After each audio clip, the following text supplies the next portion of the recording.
যে আসনে বসে আপনি দীক্ষা মন্ত্র জপ করবেন, গুরু মন্ত্র জপ করবেন, সেই আসনটা যখন তুলবেন আসনের নিচে একটু জল দিয়ে দেবেন, সেই জলটা চোখে মুখে নিয়ে একটা মন্ত্র বলবেন।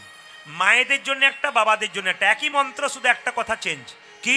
মায়েরা বলবে ওং আহা শ্রী সক্রাহা নমঃ।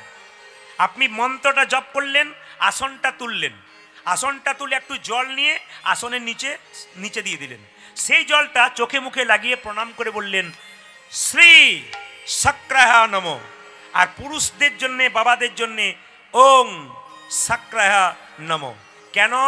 আপনি যে গুরুমন্ত্র জপ করলেন তার ফলটা ইন্দ্রদেব চুরি করে নিতে পারে, যাতে ফলটা আপনি পরিপূর্ণ লাভ করতে পারেন, কেউ চুরি করে না নিতে পারে, তার জন্য আপনাকে কিন্তু মন্ত্র ভজন করবার সময় শ্রী সক্রাহা নমঃ আর বাবাদের ওং সক্রাহা নমঃ এই মন্ত্রটি একবার বলতে হবে।